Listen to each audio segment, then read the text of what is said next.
अच्छा, जैसे अब अभी आपने बताया कि भाई मेरा पहले बहुत ज़्यादा शाय नेचर था, मैं क्वेश्चंस नहीं पुट अप करता था क्लास 11th में, 12th में आपने अपने आप को चेंज करा, उससे आपको चेंजेस क्या देखने को मिले कि भाई आप पहले तो आपके अंदर आता है कॉन्फिडेंस। इस बहाने क्लास के 4 लोग आपसे आपसे खुद क्वेश्चन पूछने आते हैं, आपसे डाउट्स पूछने आते हैं। आधी कैलकुलस की प्रैक्टिस बस अपने बैच के डाउट्स की वजह से हुई है। जज़्बा आता है कि हाँ भाई मैं ये कर सकता हूँ, मुझसे हो जाएगा। आप भी बहुत अच्छे हैं अगर पढ़ने में, तो अपने फ्रेंड्स की, अपने आसपास के जितने भी आपके कलीग्स हैं, अगर कोई भी आपसे कोई क्वेश्चन है या कोई भी आपसे कोई डाउट्स अगर पूछता है तो उसको बताना चाहिए आपको। उससे आप में एक चीज और हो जाती है, आपको जो ना लोगों से मिलना, लोगों को जानना, ये सब चीजें भी आप सीख सकते हो। जो भी हम जानने की कोशिश कर रहे हैं वो इसीलिए जानने की कोशिश कर रहे हैं कि बहुत सारे बच्चे होते हैं जो बीच में फंस जाते हैं, स्टार्टिंग से बहुत अच्छी तैयारी करते हैं, फिर बीच में आके वो रुक जाते हैं कि भाई हुआ क्या कि एकदम प्रेशर आ गया, हाफ ईयरली का आ गया, या फिर आपसे एक सब्जेक्ट हो रहा है, एक करो, 2 हो जाते हैं, 2 कर लो, वो भी बहुत अच्छी बात है। एक में भी दिक्कत नहीं है, बस एक करो तो ऐसे करो कि भाई एक भी क्वेश्चन छूटे ना दोनों बुक्स के अंदर। ये शुरुआत कहाँ से हुई? शुरुआत का मतलब आप समझ रहे हो कि क्लास 10th के बाद आखिर उन्होंने कैसे सोचा कि भाई कॉमर्स लेना है, साइंस लेना है। अच्छा, इनसे बात करते हैं, अब देखना बच्चे बड़े ध्यान से सुनना। अच्छा, क्लास 10th में आपके कितनी परसेंटेज आपके मार्क्स रहे? मेरी देखो 98% थी। 10th के अंदर मैं स्कूल टॉपर था सेकंड में। हेलो बच्चे, आज हम जिस बच्चे से बात करने वाले हैं उनके क्लास 10 में 98% मार्क्स थे। साइंस स्ट्रीम वो लेना चाहते थे लेकिन उन्होंने कॉमर्स स्ट्रीम को चुना। बच्चे, क्यों उन्होंने कॉमर्स स्ट्रीम को चुना इसके बारे में हम बात करेंगे। बच्चे, कॉमर्स स्ट्रीम लेने के बाद उनको क्या क्या प्रॉब्लम फेस हुई, क्योंकि उनका साइंस में बहुत ज्यादा इंटरेस्ट था। बच्चों को साइंस बहुत अच्छी लगती थी क्लास 10 तक, फिर भी उन्होंने कॉमर्स स्ट्रीम ली। और फिर उसके बाद अगर हम बात करें कॉमर्स स्ट्रीम में भी उन्होंने क्या क्या प्रॉब्लम फेस करी, कैसे सब्जेक्ट्स को समझा, और क्लास 11th में भी अच्छा उन्होंने स्कोर किया, और क्लास 12th में भी बच्चे उन्होंने 90+ उन्होंने अपने सारे सब्जेक्ट्स में बच्चे उन्होंने स्कोर किया। तो आइए चलते हैं, उनसे बात करते हैं बच्चों, समझते हैं उनकी स्टूडेंट जर्नी को, और उनसे जानने की कोशिश करते हैं कि क्या क्या उन्होंने गलतियां करी हैं और क्या क्या गलतियों से उन्होंने सीखा है, और आपको वो क्या एडवाइस देना चाहते हैं जिससे भी आप भी एक अच्छा स्कोर कर सको। बच्चे, आज हम अपने एक और नए टॉपर से हम बात करने जा रहे हैं जो लास्ट ईयर के टॉपर रहे हैं। बच्चे, तो जिन्होंने लास्ट ईयर जो स्कोर किया है बच्चे, इन्होंने बच्चे मैथ्स में इनका स्कोर रहा है बच्चे 95, और इनका अकाउंट्स में स्कोर रहा है बच्चे इनका 92, और शायद इनका इकोनॉमिक्स में 97 के आसपास आपका स्कोर रहा है ना? 96। 96 इनका इकोनॉमिक्स में रहा है, और मैथ्स में इनका 95, और इकोनॉमिक्स और उसमें बच्चे अकाउंटेंसी में इनका 92 स्कोर इन्होंने किया है। तो आज हम इनसे बात करने जा रहे हैं और इनसे ही जानेंगे हम इन्होंने कितना कितना स्कोर किया है, और क्या कैसी कैसी इन्होंने स्ट्रेटेजी बच्चे करी अपनी क्लास 12th में अपने मार्क्स अपने स्कोर करने के लिए, अपना जो भी इन्होंने सोचा उसको अपने गोल को अचीव करने के लिए इन्होंने क्या क्या तैयारी करी है, कैसे कैसे तैयारी करी, किस किस बुक से इन्होंने पढ़ा है। तो बड़े ध्यान से सुनना बच्चे, ये आपको क्लास 12th में आपके लिए बहुत हेल्पफुल होने वाला है। और कैसी इनकी जर्नी रही है, कैसी इसकी इनकी स्टूडेंट्स लाइफ रही है बच्चे, उसके सब के बारे में आज हम बात करने जा रहे हैं। तो बड़े ध्यान से सुनना बच्चे, ठीक है जी? चलिए, हेलो बच्चे, हेलो सर। कैसे हैं आप? बढ़िया सर, आप बढ़िया। बताओ। अच्छा, मैं अगर बात करूं कौन सी ईयर में आपकी क्लास 12th आपकी पास आउट हुई है? सर 2023। 23 में आपकी क्लास 12th आपकी पास आउट हुई। तो क्लास 12th में कैसी आपकी जर्नी रही, मतलब क्लास 12th में आपने कैसी कैसे स्टडी करी, पहले तो हम उसके बारे में जानना चाहेंगे कि क्लास 12th में आपने कैसे स्टडी करी, क्या क्या आपने प्लानिंग्स बनाई, किस हिसाब से आपने सोचा, क्या क्या किया आपने? तो सर पहले तो जब मैंने 11th में इंस्टीट्यूट ज्वाइन करा था तो मेरी परफॉर्मेंस मुझे ऐसा फील होता है ज़्यादा अच्छी थी नहीं। फर्स्ट मैं खुद बोलूँ तो मैं क्लास में, जैसे आपको बताऊँ, मैं ज़्यादा रिस्पॉन्स करता नहीं था हम्म। 11th में मैथ्स की हाँ, क्लास में। क्लास में आप ज्यादा बोलते नहीं थे, मतलब हाँ। बड़े शाय रहते थे, हाँ। शांत नेचर का आपका था। हाँ। तो मुझे ऐसा लगता है उस चीज़ का फ़र्क मेरी पढ़ा परफॉर्मेंस पे भी पड़ा था। एकेडमिक मेरे मेरा जैसे एग्रीगेट मेरा 86% समथिंग था। क्लास 11th में आपका? हाँ। वैसे तो कॉमर्स में सेकंड हाईएस्ट था वो मेरे स्कूल में, बट स्टिल मैं थोड़ा सेटिस्फाई नहीं था, क्योंकि मुझे पता था कि अगर एकेडमिक्स के साथ साथ मुझे अपनी पर्सनैलिटी भी इम्प्रूव करनी पड़ेगी क्लास और स्कूल के अंदर, तो इससे मैं 12th में और अच्छा कर पाऊंगा। पर्सनैलिटी का अगर हम बात करें कि हम्म। मतलब उसमें आप पर्सनैलिटी के बारे में आप बात जैसे करना चाह रहे मैं हैं? काफ़ी शाय और इनसिक्योर सा रहता था क्लास हाँ। में। मैं ज़्यादा दोस्त वोस्त नहीं थे, मैं ज़्यादा बोलता नहीं था। हाँ। मैं बहुत घबराता था बोलने से पहले, हाँ। आंसर देने से पहले। हाँ। वो डर रहता था अंदर कि भाई यार आंसर गलत हो जाएगा, फालतू में सब हंसेंगे। हंसे हैं। वो चीज़ मैं 12th में छोड़ दी। क्यों? मैं फिर ये सोचने लगा कि बोलना तो जो बोलेंगे, मैं तो अपना बोल देता हूँ, जो हाँ। मुझे आता है वो मैं बोल देता हूँ।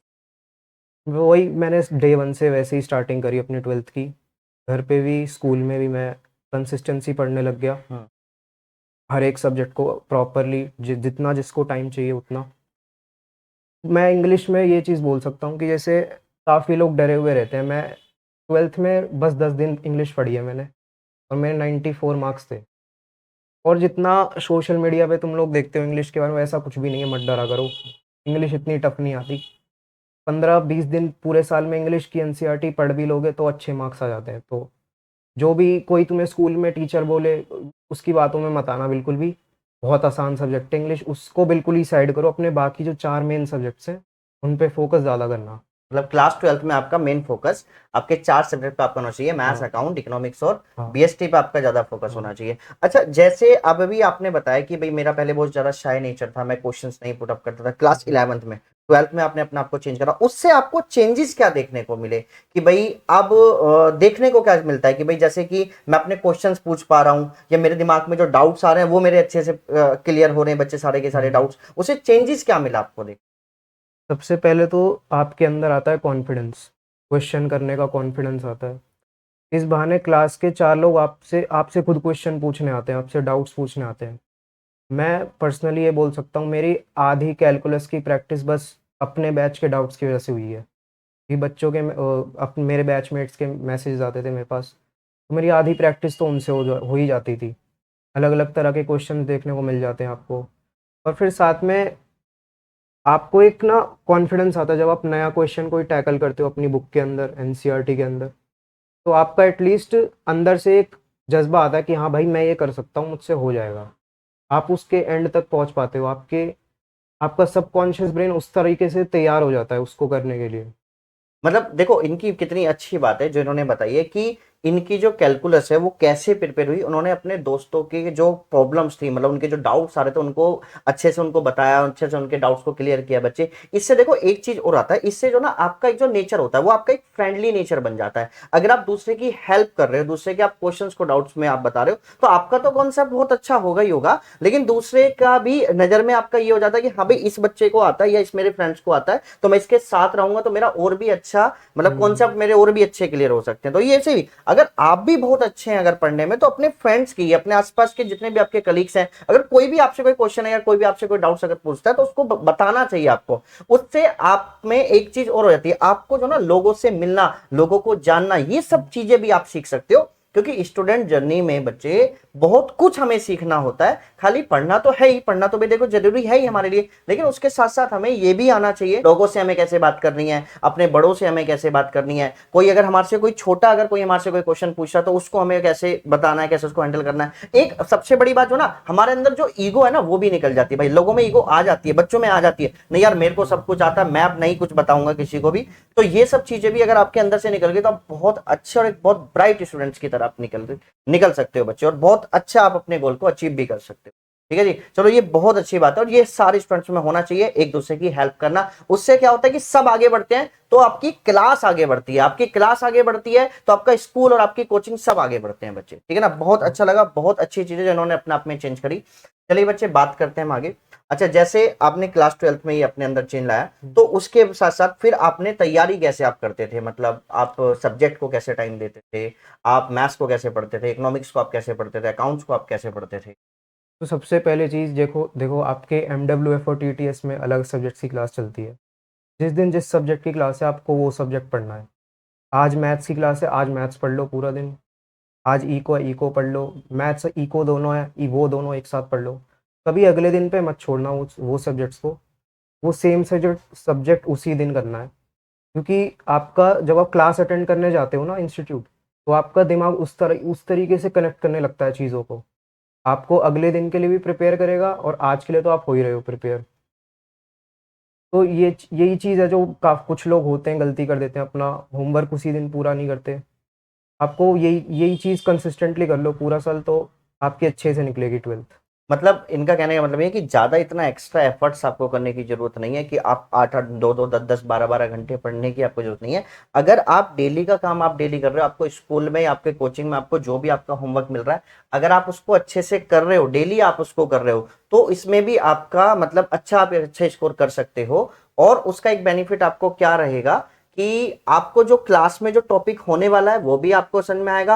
और दूसरा भाई जो मैं बता दूं, सबसे ज्यादा जो बच्चों के मन में होता है, जो जितना मेरे को लगता है कि अगर वो होमवर्क नहीं करते हैं तो वो कोचिंग जाने में भी डर लगता है कि आज हम जाएं नहीं जाएं, इस बहाने से वो क्लासेस की छुट्टी भी कर लेते हैं। तो बच्चे ये सब जो ना एक वही चीज है जिनकी वजह से हम अपनी गलती करते हैं। हम अपनी गलती करने की वजह से हम ना तो हम कोचिंग जाते हैं, फिर हम स्कूल जाने में भी छुट्टी कर लेते हैं, कॉलेज की छुट्टी कर लेते हैं, और फिर बहाना बना देते हैं कि सर हमारी तबीयत खराब हो गई थी या हम इस वजह से हम नहीं आए। तो डेली आपको डेली के डेली आपका अपना होमवर्क करना चाहिए, डेली जितना भी आपको मिल रहा है उतना करना चाहिए, और आप अपने पास से जो आप एक्स्ट्रा क्वेश्चंस करोगे मतलब क्लास के बाद जो, वो आपको और ज्यादा इंप्रूव करेंगे, आपको मतलब एक स्टार की तरह वो चमकाने में आपको हेल्प करते हैं।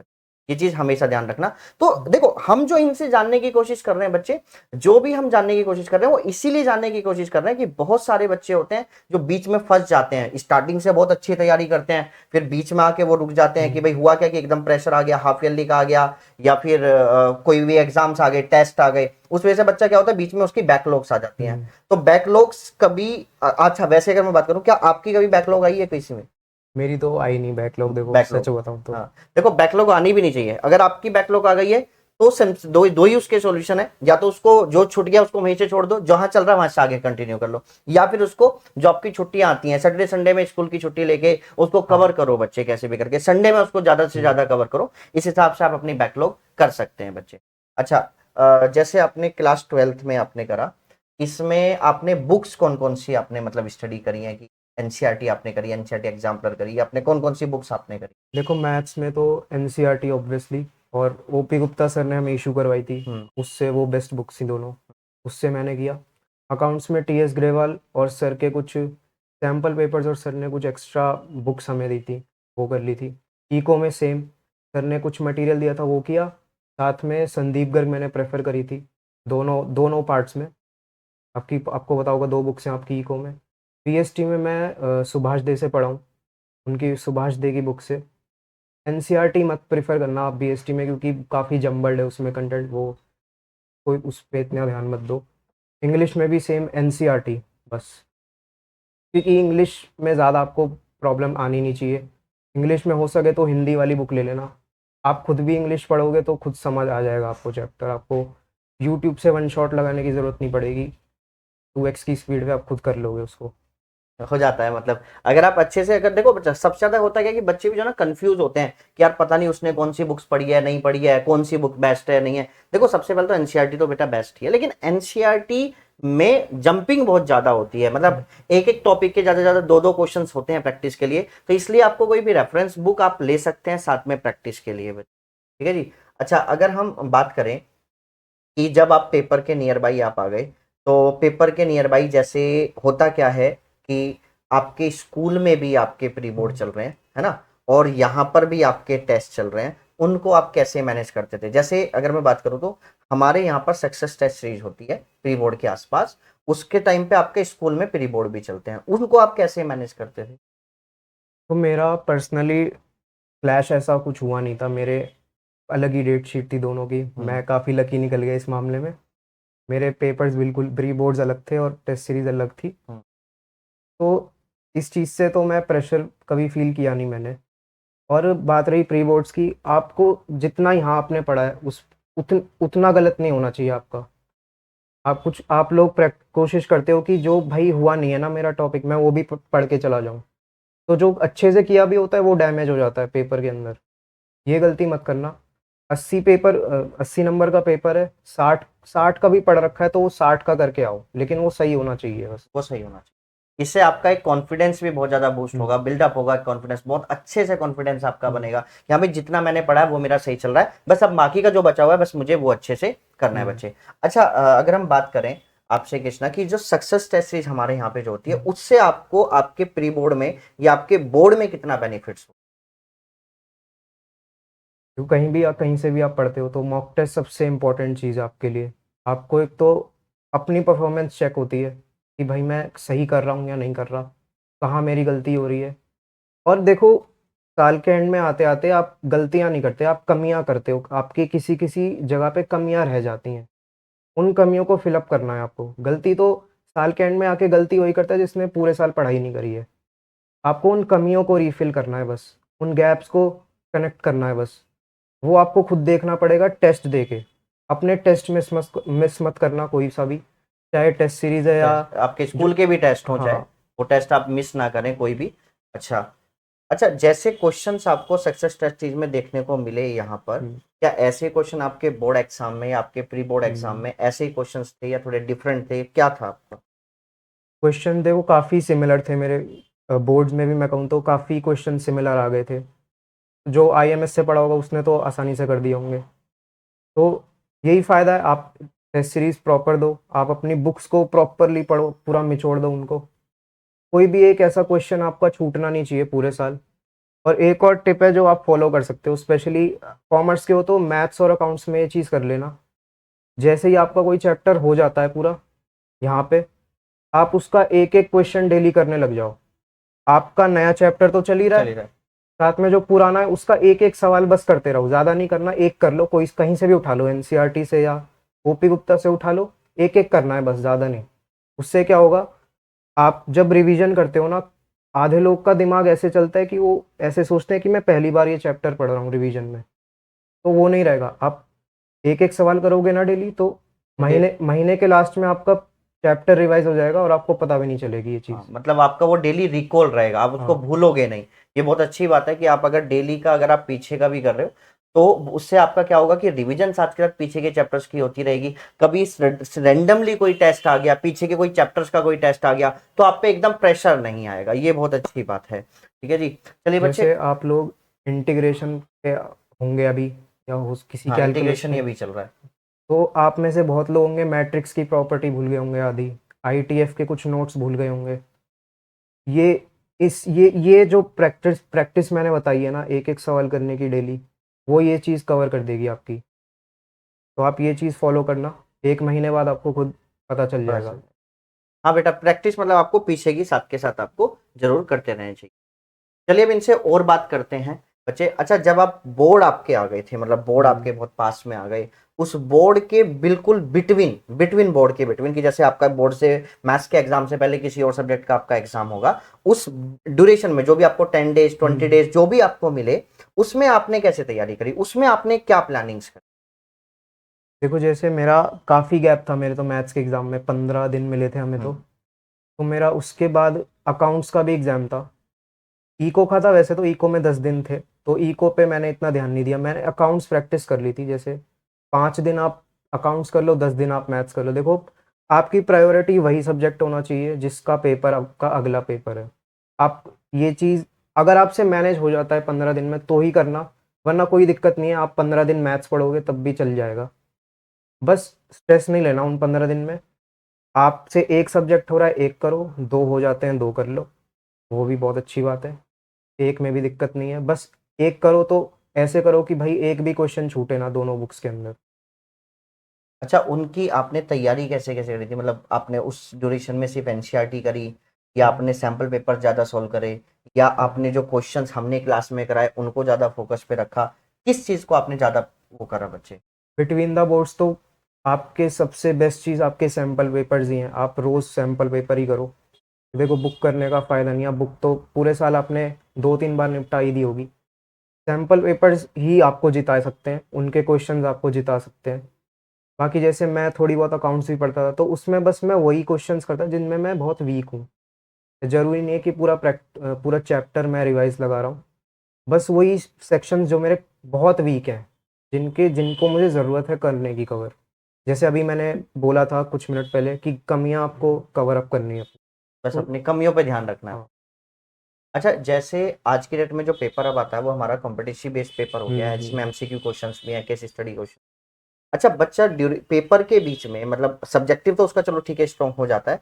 आपको क्या लगता है कि बच्चा सब्जेक्टिव में ज्यादा पजल होता है, या बच्चा कॉम्पिटिटिव बेस में ज्यादा पजल होता है, या एमसीक्यू क्वेश्चंस में भी आपका पजल हो जाता है बच्चा ज्यादा? वो एमसीक्यू में ही सबसे ज़्यादा पज़ल होते हैं बच्चे, क्योंकि उसमें कोई लिमिट नहीं है, वो कहीं से भी आता है सवाल।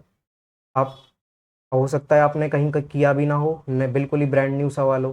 सब्जेक्टिव में क्योंकि सीबीएसई के पास वैरायटी नहीं है, उसी लिमिटेड वैरायटी के सवाल आते हैं आपको, और 95% तो वही आता है जो आपने किया हुआ होगा, बस डिजिट हल्की फुल्की चेंज हो गई होंगी। सब्जेक्टिव का इतना इशू नहीं रहता, देखो, ऑब्जेक्टिव का ही है, क्योंकि उसमें लिमिट नहीं है। मतलब एमसीक्यू क्वेश्चंस ज्यादा से ज्यादा आपको प्रैक्टिस करनी चाहिए, हम्म, केस बेस्ड स्टडीज आपको ज्यादा से हम्म, ज्यादा प्रैक्टिस करनी चाहिए। सब्जेक्टिव में अगर आप पीवाईक्यू भी साथ में कर रहे हो, पीवाईक्यू से भी आपका काम बन जाएगा, या बाकी क्लास में अगर टीचर्स आपको इंपॉर्टेंट क्वेश्चंस करा रहे हैं उनसे भी आपका काम बन सकता है बच्चे। चलिए बच्चे, ये तो रही इनकी क्लास 12th की जर्नी, और इन्होंने बहुत अच्छा स्कोर भी किया जिस हिसाब से इन्होंने अपनी स्ट्रेटेजी लगाई, उससे बहुत अच्छा भी स्कोर इन्होंने किया अपने क्लास 12th में। तो इनके जैसे क्लास 12th में इनके इकोनॉमिक्स में मैंने आपको बताया 96, मैथ्स में 95 और अकाउंट्स में इनके 92 मार्क्स रहे। अब थोड़ी सी बात करते हैं कि ये शुरुआत कहाँ से हुई। शुरुआत का मतलब आप समझ रहे हो कि क्लास 10th के बाद आखिर इन्होंने कैसे सोचा कि भाई कॉमर्स लेना है, साइंस लेना है। अच्छा, इनसे बात करते हैं। अब देखना बच्चे, बड़े ध्यान से सुनना। अच्छा, क्लास 10th में आपके कितनी परसेंटेज आपके मार्क्स रहे? मेरी देखो 98% थी। 10th के अंदर मैं स्कूल टॉपर था, सेकंड रैंक। उसके बाद ऑब्वियसली आप 90 प्लस स्कोर कर दो तो हर कोई साइंस लेने को बोलता है आपको। तो तो आपने क्या सोचा, मतलब साइंस लेनी है, कॉमर्स लेनी है, मतलब क्या ऐसा डिसाइडेड हुआ? देखो मेरे केस में थोड़ी चीज़ें अलग थी। आप अपने को उससे कंपेयर मत करना। मेरे मेरे रीजंस अलग थे कॉमर्स लेने के। मुझे साइंस ही लेनी थी। तो देखो आप, आपकी स्ट्रीम सिलेक्शन आपके इंटरेस्ट पे ही डिपेंड करती है बेसिकली। जैसा हर कोई कहता है वैसे ही लेना आप। आपको लगता है आपकी साइंस बहुत स्ट्रांग है, मैथ्स बहुत स्ट्रांग है, गो विथ पीसीएम और पीसीएमबी वटेवर। कॉमर्स में जाओ। अगर आपको फाइनेंस में जाना है, आपको बिजनेस में जाना है, या मतलब फाइनेंस बिजनेस तो कहीं भी कर लो आप। फाइनेंस में जाना है तो फिर कॉमर्स ही लो। आर्ट्स में आप, आर्ट्स में देखो मुझे पर्सनली उतनी नॉलेज नहीं है। देखो मैंने खुद रिसर्च नहीं करी उसके बारे में। आर्ट्स आप किसी दूसरे से पूछना, किसी ऐसे स्टूडेंट से पूछना जो जो आर्ट, आर्ट्स में ली हो जिसने, हाँ। है ना। अच्छा, अगर अब मैं बात करूं, जब आप क्लास, आपने कॉमर्स अपनी फाइनल होगी, जब आप क्लास 11th की आपने कॉमर्स की पहली क्लास ली होगी, तो आपका वहीं से इंटरेस्ट बिल्डअप होना स्टार्ट हो गया था, या फिर आपने कैसे इंटरेस्ट बनाना स्टार्ट किया? जहाँ की आपका साइंस में इंटरेस्ट था उसके मुकाबले भी आपने कॉमर्स में इंटरेस्ट बनाया, तो कैसे वो अपना इंटरेस्ट मतलब अपना बनाना स्टार्ट किया आपने? क्योंकि खासकर होता क्या है कि बच्चों को, कुछ बच्चों के साथ ऐसा एक्चुअल में भी होता है कि उनका साइंस में इंटरेस्ट होता है लेकिन वो कॉमर्स ले लेते हैं किसी भी रीजन से। तो वो बच्चे कैसे इंटरेस्ट बिल्डअप करते हैं, या फिर आपने बिल्कुल ही दिमाग से निकाल दिया नहीं भैया मुझे साइंस के बारे में सोचना ही नहीं है? किस हिसाब से आपने मतलब अपने आप को इंटरेस्ट बना के रखा? देखो कॉमर्स की एक तो सबसे खास बात ये है कि आप वही चीज़ें पढ़ते हो जो आपकी रियल लाइफ में एक्चुअल में काम आती हैं। 11th की कॉमर्स में मानता हूँ 12th से भी ज़्यादा इंपॉर्टेंट चीज़ है। अगर आपको एंटरप्रेन्योर बनना है तो आपको हर वो चीज़ सीखने को मिलेगी 11th में जो आपको एक अच्छा बिजनेसमैन बना सकता है। आपकी इको है उसमें, आपकी अकाउंटेंसी आती थी। 12th की भी अकाउंटेंसी बहुत इंपॉर्टेंट है, वो भी वो उसी का बेसिकली कंटिन्यूएशन है वो। और वैसे भी अगर आप देखो बीएसटी भी, आपको आपको इतनी नॉलेज मिली होगी 11th में, आपको आपने शायद पूरे 10-12 साल में अपनी स्कूलिंग के कहीं भी नहीं मिली होगी। आपको उतनी नॉलेज आपको कॉमर्स स्ट्रीम दे देती है इन 2 सालों के अंदर। मतलब अगर हम बात करें तो कॉमर्स एक ऐसी स्ट्रीम है जो एक बच्चे को कई तरीके से तैयार करती है। इनका जो नजरिया है मतलब देखने का, अपनी स्ट्रीम के बारे में सोचने का, ये बहुत अच्छा है कि सब बच्चे स्ट्रीम ले लेते हैं लेकिन उसके बारे में डीप नहीं जान पाते हैं कि कॉमर्स जो एक स्ट्रीम है वो हमारे को किसी भी एंगल में जाके वो खड़ा कर सकती है। वो हमें एक बिजनेसमैन भी बना सकती है, वो हमें एक अच्छा एंटरप्रेन्योर भी बना सकती है मेरे बच्चे। और वो हमें मतलब एक अपना अपना कोई एम्पायर खड़ा करने में भी बच्चे हमारी बहुत हेल्प करते हैं, क्योंकि बिजनेस भी एक ऐसा सब्जेक्ट है जो आपको बहुत कुछ सिखाता भी है, ठीक है ना। और इकोनॉमिक्स भी अपना आप में बहुत अच्छा सब्जेक्ट है। चलो ये तो अच्छा है कि इन्होंने इंटरेस्ट बना लिया और उसके हिसाब से उन्होंने इंटरेस्ट बनाया, अपने अंदर जो कमियां थी उनको पूरा किया। हर बच्चे को भी यही करना चाहिए। अगर उसको जितना जल्दी पता चल जाए कि मैं अपनी स्ट्रीम के अंदर क्या क्या गलतियां कर रहा हूं, मुझे और अभी किस हिसाब से इसकी तैयारी करनी है, हर सब्जेक्ट को कैसे पढ़ना है, तो हम बहुत अच्छा स्कोर कर सकते हैं बच्चे, ठीक है ना। चलिए ये तो रहा इन्होंने कैसे स्टार्ट किया। अब बात करते हैं कि जैसे इनका क्लास 12 पास हो गई, और क्लास 12 पास होने के बाद बच्चे, होता क्या है कि नॉर्मली सब बच्चे आज की डेट में सीयूटी का एंट्रेंस एग्जाम देते हैं। तो एक बार इनसे भी हम बात करते हैं कि इन्होंने सीयूटी का एंट्रेंस एग्जाम दिया या नहीं दिया है, क्या रहा बच्चे। तो जब आपकी क्लास 12 आपकी पास आउट आपकी हुई 2023 में, आपका लास्ट ईयर ही आपने पास आउट करी, तो सीयूटी का आपने एग्जाम दिया, उसकी आपने कैसे तैयारी करी, या दिया एग्जाम या नहीं दिया था आपने? तो मैंने दिया सीयूईटी का एग्ज़ाम अपने 12th के बाद दिया मैंने। क्या स्कोर उसमें आपका रहा सीयूटी में? मेरे 712 मार्क्स थे आउट ऑफ आउट ऑफ 800? 800। बेटा बहुत अच्छे मार्क्स होते हैं 712 आउट ऑफ 800। मतलब आप अच्छा कॉलेज अगर आप चाहो, कि मतलब ये तो नहीं कह सकता कि भाई मैं जो चाहिए मुझे बिल्कुल टॉप कॉलेज, वो तो नहीं मिल सकता, लेकिन हाँ एक अच्छा कॉलेज आपको मिल सकता है, ठीक है ना। और अच्छी भी आपको बच्चे, अच्छी स्ट्रीम भी आपको उसमें मिल सकती है। लेकिन जब आपके इतने अच्छे मार्क्स थे तो फिर आपने कॉलेज क्यों नहीं लिया? तो फिर आपने अभी जो आप जैसा प्रेजेंट टाइम आपने मुझे बताया कि अभी आप सीए आप कर रहे हैं प्रेजेंट टाइम, तो आपने सीए की तरफ क्यों गए, आपने सीयूटी क्यों नहीं चुना? देखो 11th-12th में जब मैं कॉमर्स पढ़ रहा था तो मुझे अपने यही यही पता चला मुझे कि सीए बेस्ट चीज़ है इसमें तो कॉमर्स में।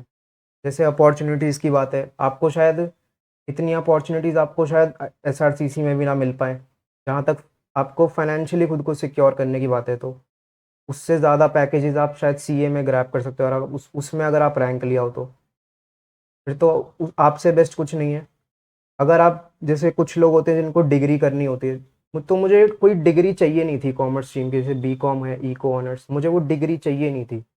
अगर मुझे कोई डिग्री चाहिए सीए के साथ वो एमबीए है, जो मैं करूँ बाद में करूँगा। तो इसीलिए मैंने अपने सीवीटी को इतना प्रेफ़रेंस देखो दिया नहीं मैंने ज़्यादा। मैं जो यहाँ पढ़ता था सर के साथ उतना पढ़ता था, बाकी घर पे मैं 2-3 घंटे एक्स्ट्रा देता था, बस ज़्यादा नहीं देता था। मैं ये सच बता देता हूँ आपको। अच्छा, जैसे बच्चे आज के डेट में डर जाते हैं कि भाई सीए बहुत टफ है, तो ये सब चीजें भी आपके दिमाग में आई या नहीं आई, या नहीं बस बस मुझे सीए ही करना है और आपका बिल्कुल प्लान जो है वो आपका फिक्स है कि भाई मुझे सीए के बाद मुझे यही करना है, या अपनी कोई फर्म आपको अपनी स्टैंड करनी है, या क्या है मतलब? देखो सीए ऑब्वियसली देखो टफ़ देखो आपके ऊपर डिपेंड करता है, आप उसको टफ़ बना दोगे तो वो हो जाएगी, ईज़ी बनाओगे तो ईज़ी भी बन जाएगी। उस बहुत कंसिस्टेंसी माँगता है ये कोर्स देखो, एक दिन भी आप अपनी क्लास स्किप कर दो, आप अपना क्वेश्चंस प्रैक्टिस करने बंद कर दो, अगले दिन आप खुद सीए छोड़ दोगे। मेरे बैच के भी कुछ लोगों ने छोड़ दी है, मैं बता देता हूँ। बहुत बच्चे थे मेरे बैच में 2 महीने पहले, अब थोड़े कम हो गए हैं। यही गलती करते हैं लोग देखो, फाउंडेशन जैसे सीए फाउंडेशन सबसे पहला स्टेज होता है सीए का। तो लोग सोचते हैं कि 11th-12th का पढ़ के आएँगे तो पास हो जाएँगे, पर होता कुछ नहीं है ऐसा।